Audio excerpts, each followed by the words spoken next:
काय नाव आहे काका तुमचं? आबासाहेब अंबादास गायकवाड. बरं. गाव कोणतं आहे तुमचं?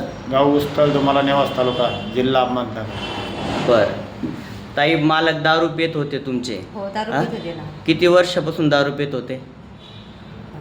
कधी कधी घ्यायला लागले नंतर मग मुलं जास्त. अजून. बरं, बऱ्याच वर्षापासून तुम्ही हा. दारू पित होते. हां, हा. बरं. इथं दारू सोडायला तुम्ही त्यांना 2 महिन्यापूर्वी आणलं होतं. हा, 2 महिने. दोन- हा? तीन महिने झाले. हा. 2-3 महिने झालेत. हा. हां, तेव्हा आणलं होतं, दारू सोडायसाठी आले होते तुम्ही हा, इथं. हो.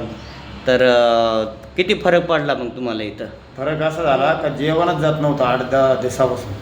इथं आलो, जातानीच भूक लागायला लागली. जेवण बरं. बिवण पद्धतशीर, थर काप नाही, काहीच नाही. एकदम धन्यवाद, एकदम पद्धतशीर झालं. बरं. म्हणजे तुम्ही इथे येत होते त्यावेळेस तुम्हाला दारू प्यायची खूप इच्छा व्हायची. हा, त्याच्याशिवाय जेव्हा- सकाळी उठलो हां, का जेवण करायच्या ऐवजी ते दारू घ्यावं पित लागायचं, होते. तेव्हा मग ते जेवण करू वाटायचं, नाही तर जेवण जात नव्हतं. बरं बरं आणि आता आहे ना, पहिलं भूक लागली का वर खाऊन घ्यावं वाटतं, कुणीकडे जाऊ वाटत नाही आता. एकदम बरोबर. पद्धतशीर.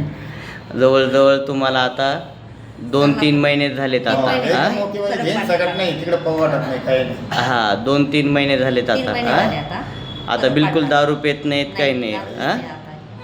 समाधानी आहेत का तुम्ही एकदम इथं? समाधानी. हां, पण इथं आल्यावर काही खर्च लागला नाही, तुम्हाला? नाही, खर्च नाही लागला. हो. 1 रुपया पण नाही लागला. हा, 1 रुपया न लागता तुमच्या मालकाची दारू सुटली. हा. हां, बरोबर. तर समाधानी आहेत का तुम्ही? समाधानी हां? एकदम. नेवाशाचे आहेत तुम्ही, हे ना? आम्ही तर म्हणतो देवाच्या रूपातच तुम्ही केलं. नाही आहे.